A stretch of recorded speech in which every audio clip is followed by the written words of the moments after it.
आगे सबसे बड़ी खबर है कि जिस तरीके से कहा जा रहा है कि वहां पर जो महागठबंधन बना है वह एक बड़ा दल है और कई दलों का एक समूह है, जिसमें कहा जा सकता है आरजेडी तो एक मुख्य पार्टी है ही है, तेजस्वी की उपेंद्र कुशवाहा हैं जो राष्ट्रीय लोक समता पार्टी के हैं, इसके साथ कांग्रेस है। अब इन दलों में, इन मेन दलों में सीटों का बंटवारा भी कहा जा रहा है हो गया है। सूत्रों के हवाले से जो खबर है हमारे पास कि सीटों का बंटवारा हो चुका है और यह तय है कि आरजेडी लगभग 145 से 150 सीटों पर चुनाव लड़ेगी, यानी तेजस्वी यादव 145 से 150 सीटों पर लड़ेंगे। उपेंद्र कुशवाहा 10 से 12 सीटों पर मान जाएंगे और उपेंद्र कुशवाहा को लेकर के कहा जा रहा था कि उनको 8 से 10 सीटें मिल सकती हैं। लेकिन आरजेडी ने कहा जा सकता है आरजेडी या तेजस्वी यादव ने अपना दिल बड़ा किया है, उपेंद्र कुशवाहा को 10 से 12 सीट दी जा रही है और आईएनसी यानी राष्ट्रीय कांग्रेस को 60 से 65 सीट दी जा रही है। कुल मिलाकर के देखा जाए तो जो तेजस्वी का एक महागठबंधन है, यह गठबंधन सीटों के बंटवारे की तरफ आगे बढ़ता हुआ दिखाई दे रहा है।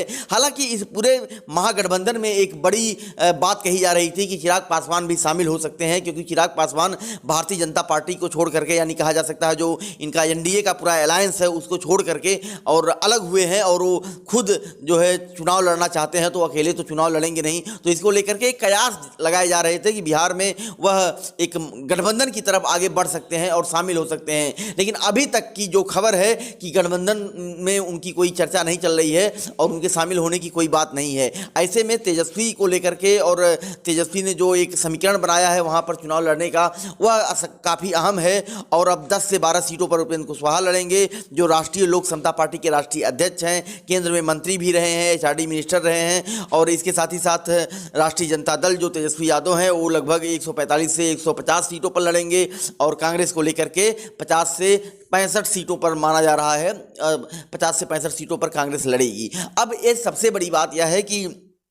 किस तरीके से वहां पर जातीय समीकरण को लेकर के उम्मीदवार उतारे जाते हैं, क्योंकि जातीय फैक्टर उत्तर प्रदेश से लेकर के बिहार तक बहुत मायने रखता है। और जातीय फैक्टर की बात इसलिए की जाती है क्योंकि जो अति पिछड़ा है, अति दलित वोट बैंक है, उसको अपने पाले में करना बड़ी चुनौती है महागठबंधन के लिए, क्योंकि ये वोट बैंक है जो काफ़ी हद तक कहा जाता है फ्लक्चुएट हो जाता है। और पिछली बार आरजेडी के साथ जब नीतीश कुमार आए थे,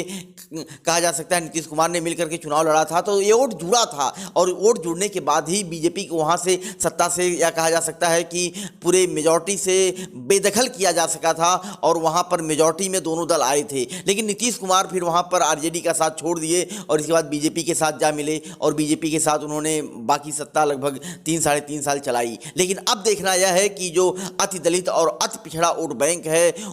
उसके उम्मीदवारों को कितना प्रतिनिधित्व ये राजनीतिक पार्टियां देती हैं और किस तरीके से उन्हें मैदान में उतारती हैं और आने वाला समीकरण क्या कुछ चुनाव में दिखाई पड़ता है। लेकिन जो सबसे बड़ी अब तक की खबर है कि बिहार में सीटों का बंटवारा हुआ है। आरजेडी 145 से 150 सीटों पर लड़ेगी, उपेंद्र कुशवाहा 10 से 12 सीटों पर लड़ेंगे और कांग्रेस कहा जा सकता है कि 50 से 65 सीटों के बीच जो है अपना एक कैंडिडेट उतारने का काम करेगी। ब्यूरो रिपोर्ट, फर्क इंडिया।